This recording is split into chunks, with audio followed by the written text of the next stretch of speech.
All right, so peace and blessings, ladies and gentlemen. First of all praises to the Most High for bringing us to another day. I want to thank all of you who are already in the chat, as well as, um, I want to watch it later.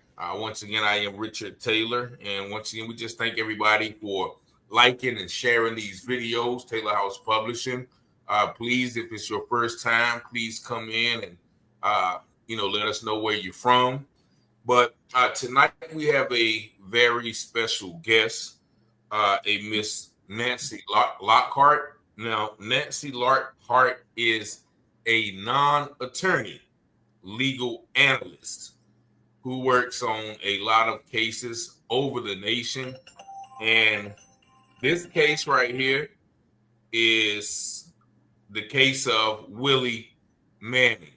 Now, if you saw the show earlier today, Mr. Willie Manning is a 56-year-old man right now who has been on death row for about 32 years.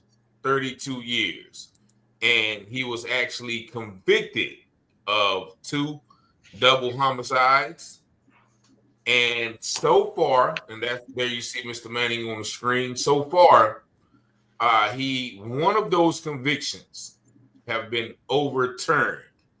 He came within 4 hours of execution in Mississippi before they stayed his execution for one of the 2 double homicides that he was convicted of. And with that stay of execution, a year and some change later, almost 2 years later, he was granted exoneration for one of the double homicides, not the one that he got granted the stay of execution for, but another one. So currently, he is still facing the death penalty for a crime that evidence and a lot of people have came forth to prove that he didn't commit. So I'm going to let Miss Lockhart tell you about that case and about her work with the case. So please, if y'all could, show Miss Lockhart some love. And real quick, let me see if I can get this. Before we give Miss Lockhart the floor, I am going to go ahead and play our introductory so I can share the feed to some more locations, and then we'll be right back and let Miss Lockhart tell you a little bit about herself and more about the Willie Manning case. So y'all just stay tuned real quick. Local stories to Wayne County news. Get ready to dive into everything happening in North Carolina with Taylor House Publishing. Got a story to share? Shoot us an email at taylorpublishinghouse@gmail.com. If you're looking to publish your book or need some top-notch mentorship, we've got your back. Join the excitement with the one and only Richard Taylor, right here at Taylor House Publishing. Speak with Richard directly at 919-587-7782. Don't forget to smash that like button, hit subscribe, and invite your family and friends to watch. From Wayne County to the Carolina coast, house bringing no you. Tune in on YouTube, don't miss a beat. Local stories that keep you on your feet. Taylor House, we got the school.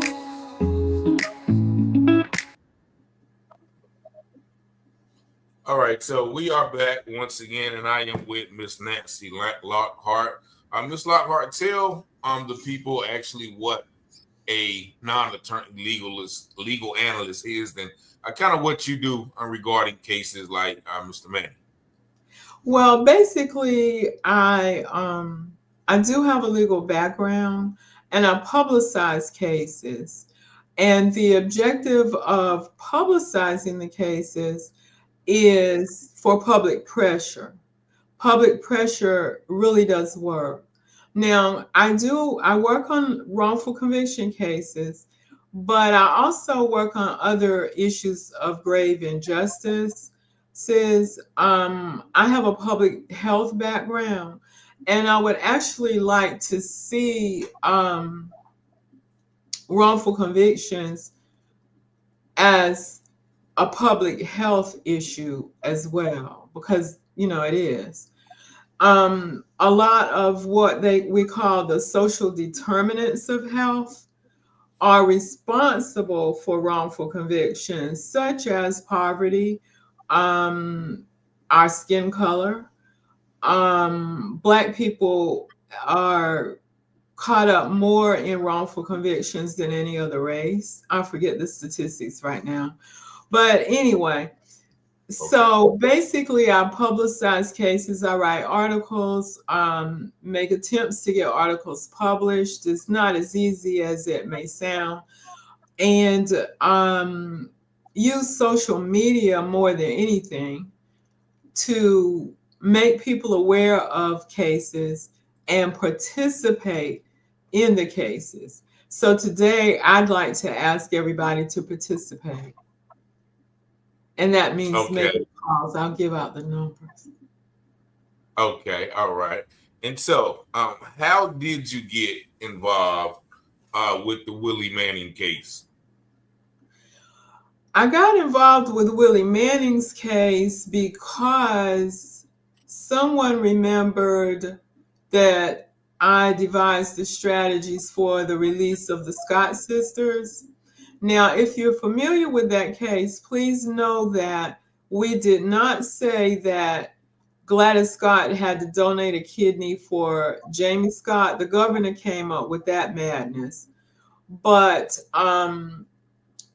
someone called me and told me in 2013 that he was going to be executed and that they needed help in stopping the execution. So we had about, I guess, 7 days to make it public and stop his execution. Back then, we had a whole lot of connections with the media, especially radio.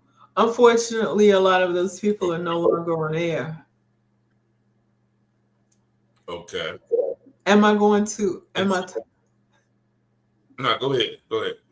So basically, that's how I got involved. We hit the airwaves. We asked people to call. We gave them who they needed to call and the numbers they needed to call and what they needed to say. And basically, it's just like this wrongful conviction that I'm trying not to say that M word. I know that, but Yeah. it's basically the same fabricated evidence is what convicted him. Fabricated evidence. Yeah.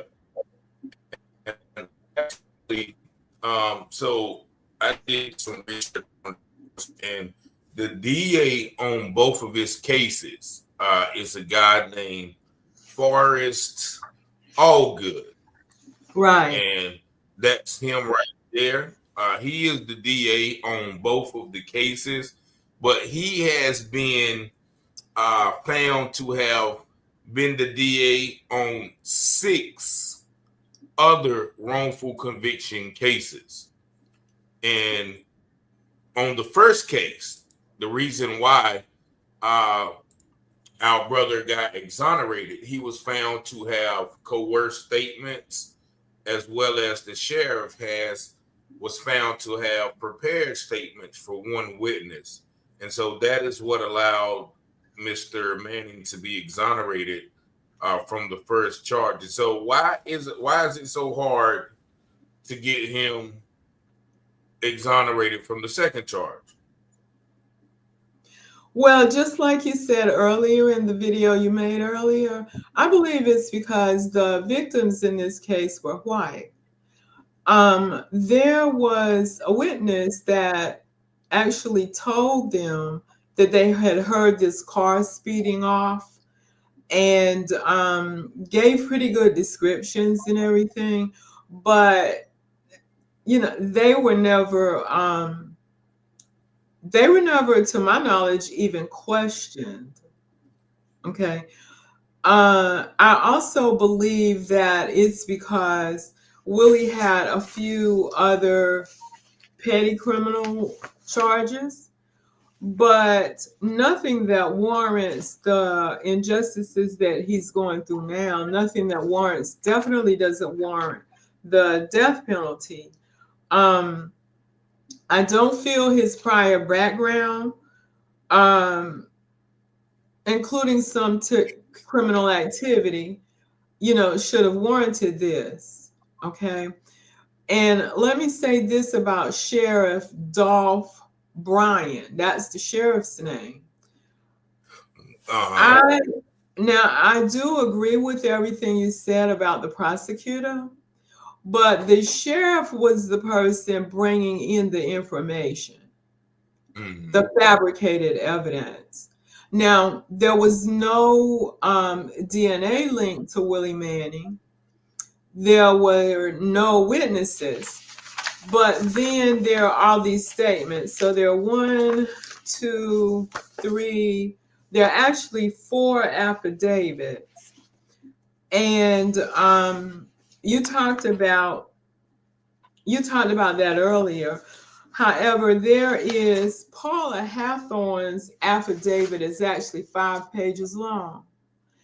And she talked about how the sheriff, even before the trial, how the sheriff took her to Church's Chicken and bought her something to eat, how the sheriff had a deputy to give her cash out of the petty cash box, I think that would be called.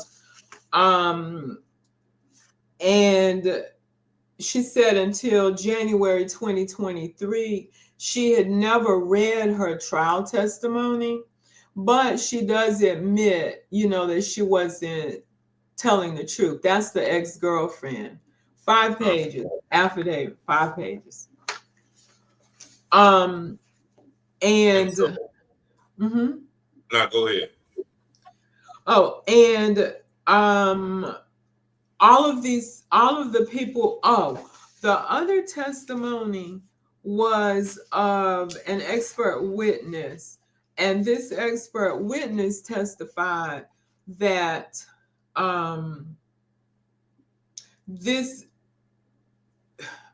first person at the trial testified that the bullet that was used in the murders were exclusive of all bullets in the world. So additional new evidence is an expert in weapons, and he explains that that is just not true. Then that one hair that they found, they decided it was Willie's because it was the hair of a Black person. Yeah. I noticed that too. They said, well, it has to be the hair of a Black person, but it didn't say which Black person it was. So they just pinned that hair on Willie. And that actually stood up in court the first time. But so now, since all of this information has come forward, has he been granted a new trial? I know I watched one news clip, and I don't know how long it was ago, but they had denied him a chance to get back in court. So where is he at in regards to all of this new information? Because the last case was overturned in 2015, so that's about 10 years ago. So, where's he at with getting back to court and getting the new evidence heard and things of that nature? Okay, so on September the 16th, an en banc BANC bunk order was filed, which means all justices on the bench. and they ended up voting 5-4 against the new trial. Now there is a motion or a petition for a rehearing based on the new evidence. However, Attorney General Fitch wanted a death penalty date set in November, and I'm not sure what will happen with that. I'm afraid that she'll push for a date in December. She wanted it in November. Oh, so I mean, she'll push for a date of execution Right. in this year. Did you say? I that's what I'm afraid of. I don't know, but she wanted a date set in November. Okay. And then his attorneys came up with the new evidence, and the new evidence is basically the affidavits. Oh, I lied. Okay. And that's what they convicted him on, fabricated evidence. There was no Yes. DNA evidence. And so, what was the reason that the court, I guess the Mississippi Supreme Court, gave for rejecting a new trial in the face of all of these recanted testimonies? You know what? Honestly, I don't even remember. And I think sometimes I just have a way of blocking things out of my head that I don't want to remember or something. But let me see if I can tell you right quickly what their I know they mentioned that he had brought this up several times or something. They're saying that the statute is clear. The dismissal or denial of an application under this section is final judgment. I honestly can't answer that, Mr. Taylor. I'm sorry. Do you know how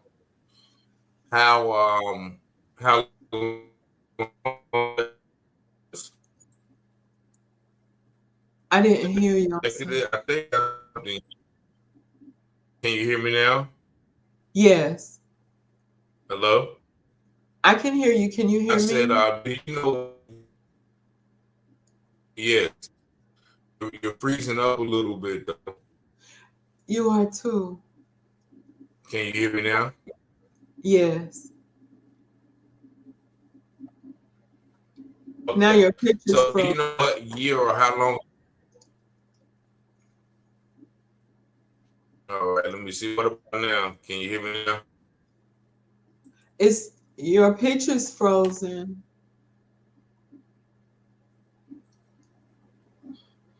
All right. I can hear. I can see you fine. Can you see me? Now, yes. Okay. So do you remember what year that was? When they denied him? For about the third time, this was September 16th, 2024. It was filed. Okay. Okay. So they just This denied is the him. last thing that was filed. And my hope and my prayers are that we get public pressure again on the state, just as was done. And may I say this? They didn't tell Mr. Manning that he had a stay of execution until late, but we knew at about 1:00 in the afternoon. Okay.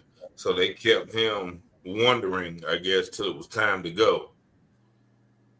Uh-huh. Uh-huh. Yes. So I think the important thing for us to know is all evidence was fabricated. All of the evidence was fabricated. It was fabricated by the sheriff, and it was utilized by the prosecutor. And well, do you have some more questions that I might? Yeah, I mean, like, because like going into the details of both cases, the sheriff continued to use people who are already incarcerated or facing time. Like all of his statements, I think the um the first statement was a guy named Lucius uh Lucius Harris or In something the like that. first case, is that Yeah, in his first? I really don't. I've read it, but my main focus is this case. So I really the don't. second one. Yes, I'm really not. Okay. I'm really not up on the first one. Yeah, but so they did have the one in the second case too, where they was trying to say that there was a jailhouse guy who claimed that he heard Willie talking to his roommate, confessing to Mhm. the situation, and then the roommate was like, "Nah, he never said that to me," and Mhm. and another guy who I guess claimed that that he heard Willie say that Willie and another guy took the people into the car. It was a two-seater car, and then the other guy that he claimed Willie said that did it with him was actually in an Alabama prison. So Mhm. with all of those statements and the track record of the prosecutor, to me, it seems like it should be, a no-brainer to overturn the case, in my opinion. It does. It does. And what I have learned through the years with the state is it takes outside people to bring the pressure. Um, I wasted probably 3 months trying to bring pressure within the state on the Scott sisters case and a couple of other things. And someone had to pull my coattail and let me know that's not going to work. People are too afraid. Okay. And that's when I started looking at media like in the state of New York and things like that outside of, and that got the ball rolling. So it's going to take the same thing. Um, when we hit the airways for the 2013 stay of execution, um, it wasn't the people in Mississippi that participated. Okay. Chicago, yeah. So what does he have any family who is standing with him? I don't know of any family. And I've Okay. asked that question and I haven't gotten a response from the question. And one thing that I kind of learned is um sometimes people won't say no, but they'll say yes, so and so and so, when there is. So I really don't know if he has family or not. I've written him several times, but he hasn't gotten my mail at Parchment in prison. Okay. Okay. And where is he at? What prison is he in? Parchment. That's the Parchman. Parchman. That's the notorious. Parchment Prison. Mm-hmm. And PARHMEN. PARCHMAN, Parchment Penitentiary. It's Okay. old, it's decrepit, it's raggedy, it's awful.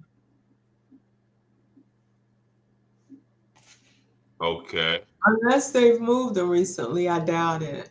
But that's where they keep death row inmates. And this happened. One of them happened in Starksville, right? Did this? It's Oktibbeha County, and Starkville is a city in Oktibbeha County. Oktibbeha is a Native American name. Oktibbeha County. Mm-hmm. Okay. And so, what? Because I know, like, what would do good? What would be a call to action to help Mr. Manning out?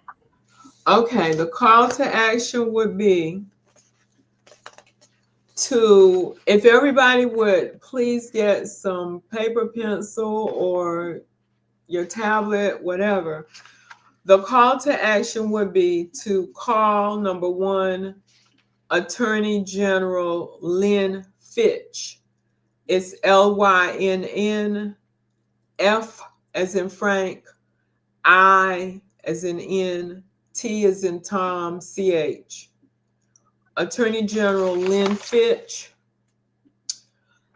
And you would say, I'm contacting you to request a permanent stay of execution and an exoneration for Willie Manning. The MDOC ID number is 71931. Mr. Manning was tried with fabricated evidence. There was no DNA linking Mr. Manning to the murders of the two white college students. If you don't want to say white college students, you can say their names. That's John Steckler and Tiffany Miller, I think. That's right. I'll read it again. Also, call the Mississippi Supreme Court. That number is 601-359-3694. And I tried all of these numbers before I came on the show, so they're still working. And then call Governor Tate Reeves. Tate is his name. Reeves, Reeves. I agree. Say white students. I agree with the chat. That number is 601-359-3150. And should I read the little blurb again? Yes. Okay. I'm contacting you to request a permanent stay of execution and an exoneration for Willie Manning, MDOC ID number 71931. Mr. Manning was tried with fabricated evidence. There was no DNA linking Mr. Manning to the murders of the two white college students. All evidence was fabricated. Now, I haven't updated my blog, but I will also update my blog and put this on there in case someone isn't able to write it down. It's kind of important that we stick with a script, with the script, not deviate too far. And it's NancyLockhart.net. So I'll update that after this program. And I have the numbers on there, but the script isn't the same. I decided to change it. Thank you. So Yeah. So that will help. And if you all could pass that on to about 5 other people each. I don't know how many people are in the chat room, but like say if it's 100 people in the chat and you pass it to 5 people, that's 500 people calling. And saying, that it's fabricated evidence, saying the script. It's a huge help. It really will help. More please do that. Go ahead.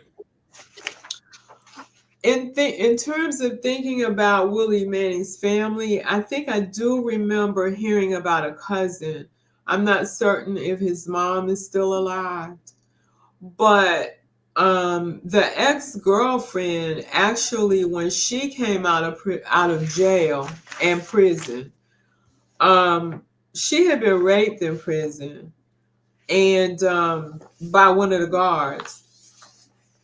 And she lived with Willie and his mother. And she has all of that in the affidavit. But the main part is that she tells the truth that she was given $17,500 for being a prosecution witness in his case, and that Dolph, that's the sheriff, drove her to the bank to get the money. Before she testified, she says, before I testified, Dolph also gave me other money. George Carithers would give her money more than once. She got money from, that's a deputy. Dolph paid my bills. Okay. So I'll, paid her bills, whatever. And I just couldn't believe that she said, and bought her food from Church's Chicken. Yeah. That's and what is the number? Somebody asked, could you say the number again? Okay. 1 minute. Okay, Attorney General Lynn Fitch, 601-359-3680. The Mississippi Supreme Court, 601-359-3694. Governor Tate Reeves, 601-359-3150. And then I'll put all of this at NancyLockhart.net. Yeah, so make sure you go to NancyLockhart.net to get all of those numbers as well. And yes, the ex-girlfriend lived with Willie and his mom. Mm-hmm. It's Mississippi is the state. Yeah, so the girlfriend was very instrumental in getting him convicted. But she's now like she's still writing statements to this day, right? She's still trying to actively get him out as well. Well, yeah, this is dated I think 2023. Let me see. Oh no, this is from 05. Okay. 05.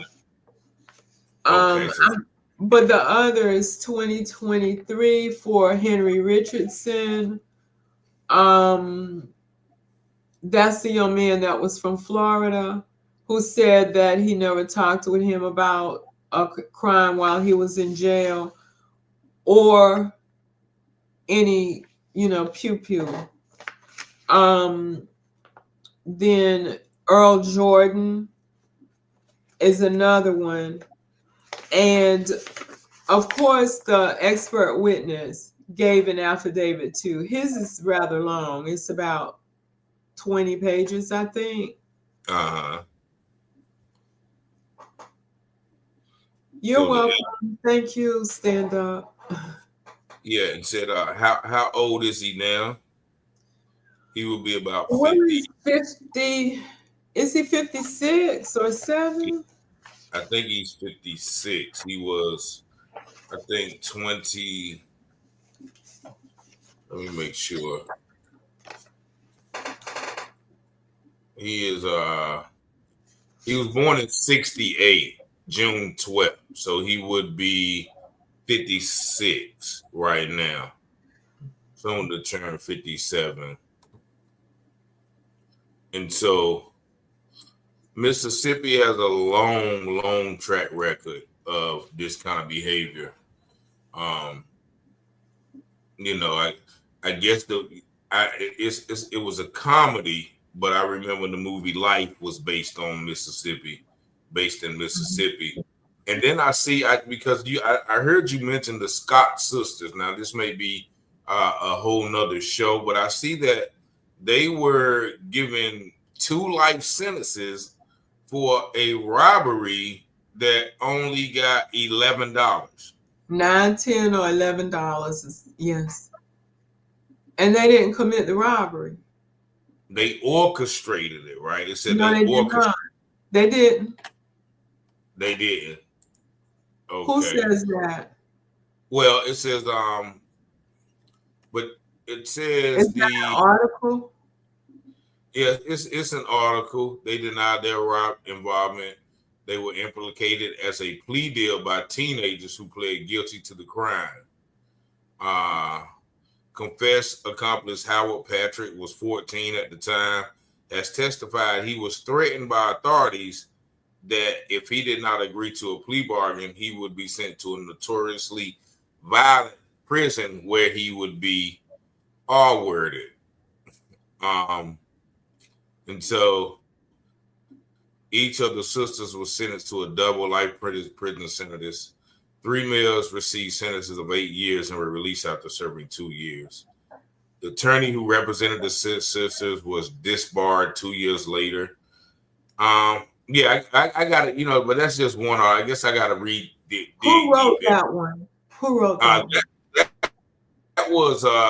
That was on. So yeah, so this is just a regular Wikipedia article. So they just get information from whoever. Oh, you know what? Their mom is dead now, and Jamie Scott died as well. COVID. I see that. One of the sisters died. Yeah. In jail. Yeah. No. She died. Oh, they got out? Yes, they got out. However, they got out. Okay. I didn't know that. When did they get out?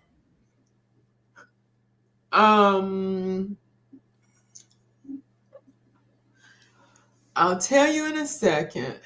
Okay. I should remember. They were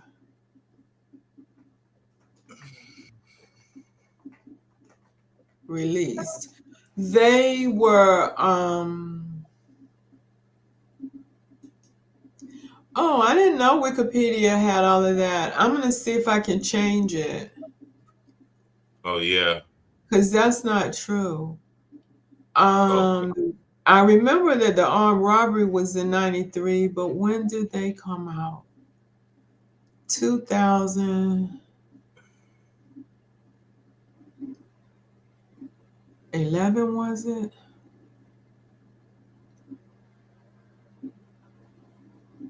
$2011. I think it was.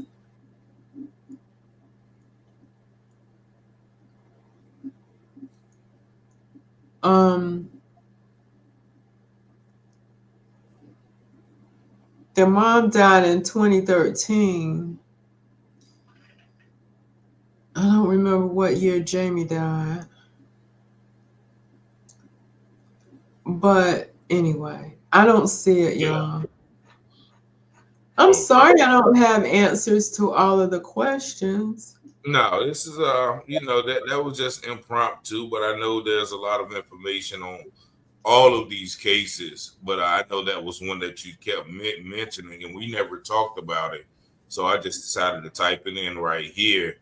And yeah, it's just appalling that I think they were 19 and 20 or something like that. And Now they were released in 2011. That's when they were released. And their mom died 2013. They don't have Jamie's. I don't see the release date.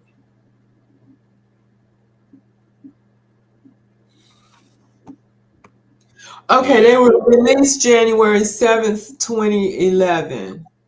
That's right, 2011. okay, after Yeah. serving 20 years. Okay. And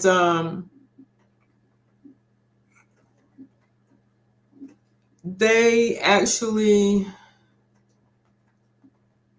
worked very hard on their own case. Okay. I learned about the case at Rainbow Push. I was in Chicago, and I worked as a everything community services consultant. And I got a letter from Jesse Jr., the congressman. Miss Roscoe said that she had been writing for 11 years and never got a response. And so Jesse Jr. sent the letter to me. I read the letter, and I just knew she was telling the truth. I knew Miss Roscoe was telling the truth. So I called her. She said she almost fainted. She couldn't believe. And she had family in Chicago. So they brought me the transcripts. And those were the fewest pages of transcripts I've ever read. I guess they might have been 100 pages, maybe. And it went from there. So when I graduated and left Chicago, I told Miss Roscoe that I was going to see them out of prison. And that's what I did. Didn't know how, but that's what I did. So you saw him out of prison. Mm-hmm. Then ended up having to go to Jamie's funeral. And I didn't get to Miss Roscoe's funeral, and I never met her, but it was like I knew her. Yeah. So Miss Roscoe was the mother, and Jamie was one of the sisters. Yeah, Jamie and Gladys Scott. Gladys operates a nonprofit. Who is Jamie Scott? Jamie Scott was one of the Scott sisters that was wrongfully convicted in the state of Mississippi for a so-called armed robbery where $9, $10, or $11 was stolen. Yeah, that was wow. Yeah, but one thing that I tell people is when there are loved ones in prison like that, start with the transcripts. There are lawyers who have told me there's no need to read the transcripts because that's not going to be any help, you know. But no, I need to read the transcripts. You have to start from the beginning. And with reading the transcripts, You can write stories. You find out about appeals, the Supreme Court, the state Supreme Court, the U.S. Supreme Court. If anything has gone to those courts, get a copy of it. Normally, the cheapest way to get a copy is from the attorney. It costs a good bit to get transcripts, from the court reporter or from the courthouse. Normally, it's the court reporter. They charge so much per page or whatever. It's a lot, but it can be done. And if you the sheriff's name in Willie Manning's case is Dolph Bryan, DOLPHBRYAN, Dolph Bryan.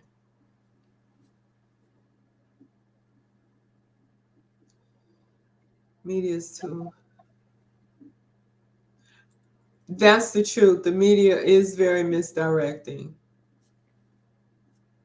So way back then, there was Blog Talk Radio. And we use Blog Talk Radio a lot as well. Now there are there's YouTube, and there is podcasts and things like that. And you can expose your stories. And I suggest that people help each other. Everybody can't be a boss, but everybody can chip in the knowledge, whatever their little expertise is, and come together. And because there are a lot of people wrongfully convicted, and something needs to be done about that.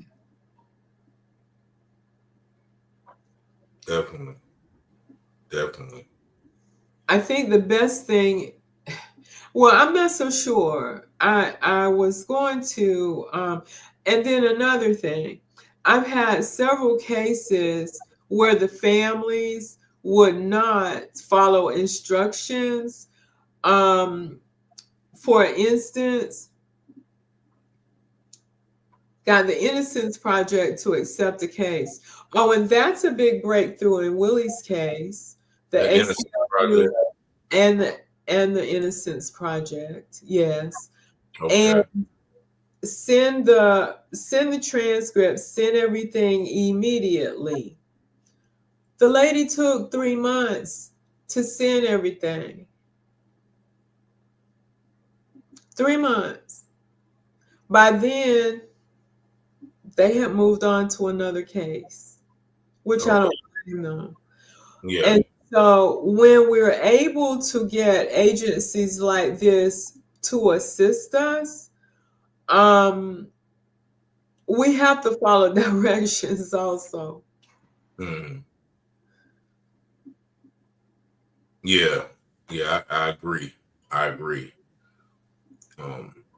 So the Innocence Project, the ACLU, Southern. I'm not sure. I just read those other two, I think, over the weekend. I'm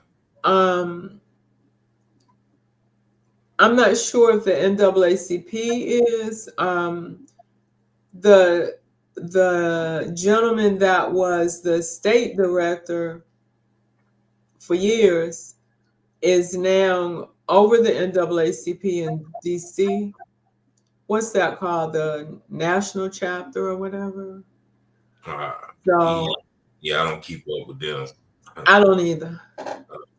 I don't even. I haven't had good results. Yeah, a lot of people haven't. They still here. I don't know what for, but they still around. A lot of people. I don't either. Yeah, But I certainly, thank you for coming on and just giving us a little bit of insight on, what to Mhm. do and what you have done. Is there anything else that you would like to share? Either about Manning case or how to handle these things or anything else that you do? Um, let's see.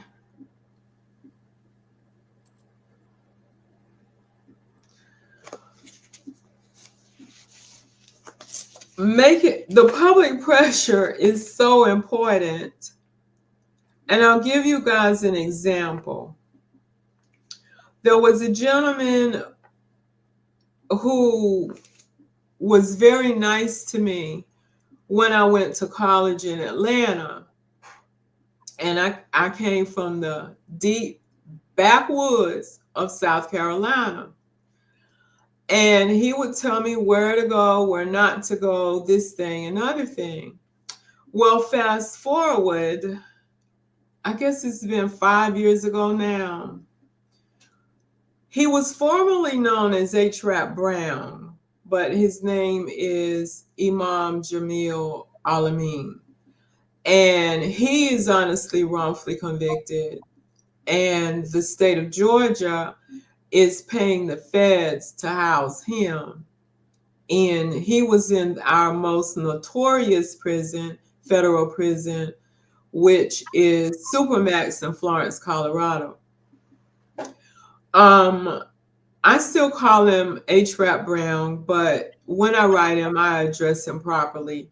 So they were refusing to give him medical care, and the best medical care was one of two prisons, and the one he wanted to go to was in Butner, North Carolina, a federal prison. And so I devised a strategy, taught about the case, briefly, not what he was in there for, not their wrongful conviction, but the illness and needing medical care. And I asked people to call. And at this point in time, it was calling the prison. And I got a call from somebody that asked me, I won't say who on the air, but you can figure who it was on the air, to please stop calling, make them stop calling the prison. Mm-hmm. So I want to ask all of you all to, no, not Spellman, Clark. Not Spellman, Clark. And I want to ask all of you all to please make those calls. Ask 5 people. I know everybody knows 5 people. Ask 5 people. I have never spoken with Willie. I've never met Willie. I don't know what the situation is. Willie, I've written Willie, and really, Willie has never got my letters. Mm-hmm. And I'm not surprised. But I want Willie to know that I'm still fighting for him, and that many of us are. Definitely. Yeah, HBCUs. But so that's just that little story. People will tell you that you can't do it. So I like when they tell me I can't do something, I have to do it then. Yeah. When Yeah. they say you can't do it. Mm-hmm. Mm-hmm. And one more thing. The prosecutor, I saw an article where there are 8 wrongful convictions, and they listed the names. I saw an article that said 6. I saw another article that said 8, and they listed the names. But I know 3 more. Uh-huh. I know 3 more. From this particular prosecutor? From the same sheriff and the same prosecutor. And I don't know what to say about it. Yeah, and is he still? I think he's retired now, though, if I'm not mistaken, or should have been kicked off. But I'm pretty sure that he's not still practicing. Pretty sure he's not. But yeah, people know Willie's current state and condition. They do. He has an attorney who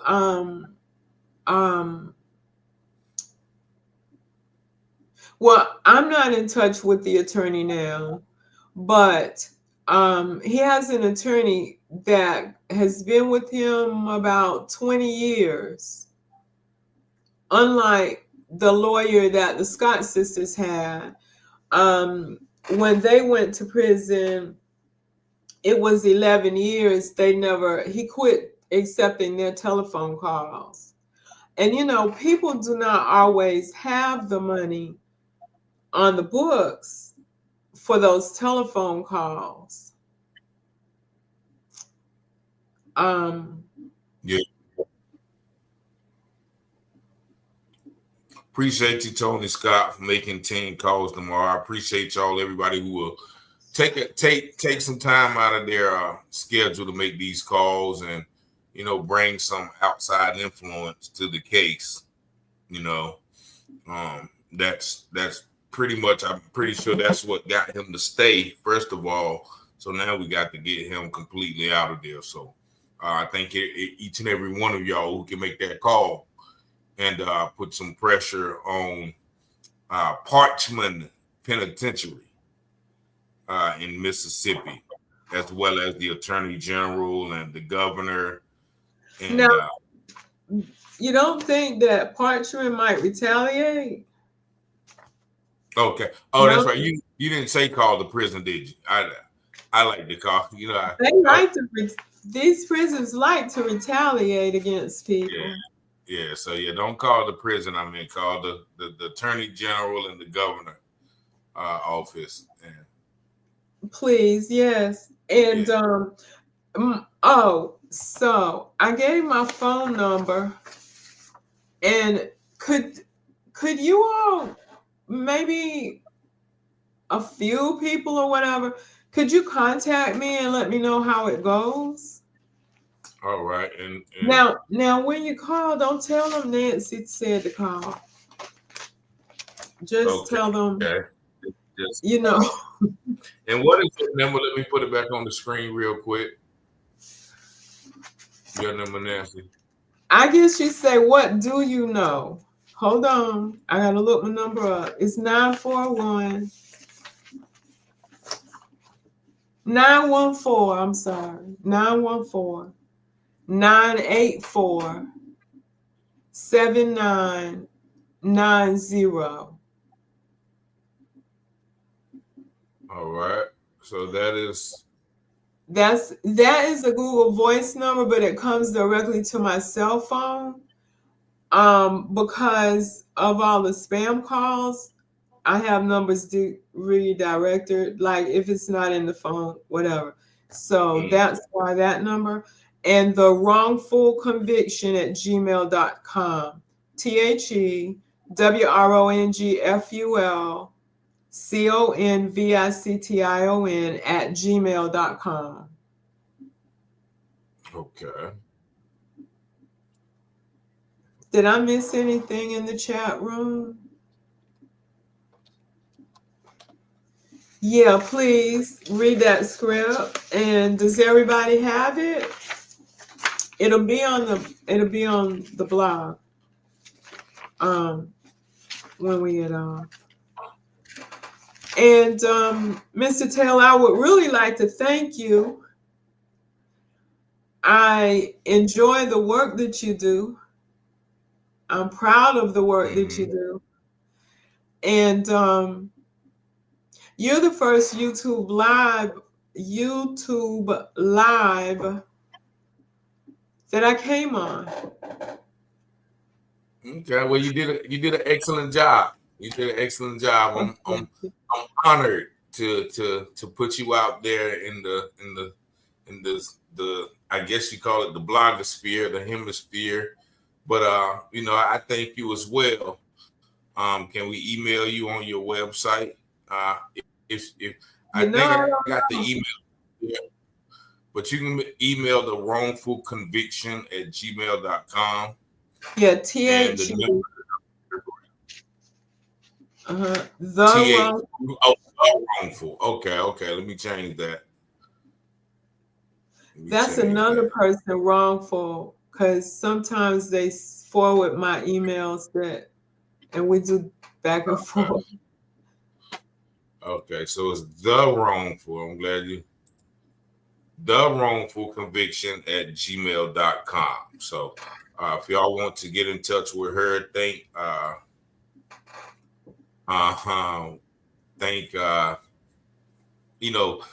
get in touch with her, let her know what's going on with the calls that you made, and go to the blog or the website and get the information. But I appreciate y'all for tuning in as well, and being willing to give up your time and energy, and also your resources to help these people who are behind bars, suffering, families who are experiencing loss and injustice in so many forms. So I really appreciate y'all and y'all's service as well, and definitely to you as well, Miss Nancy Lockhart. But we're gonna have to have you up again, to talk about some more things. This is just the first of many appearances.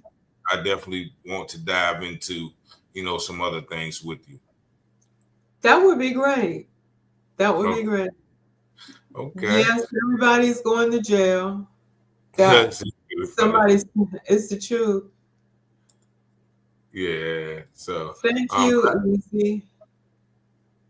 Yeah, but I thank y'all. We're gonna go ahead and call it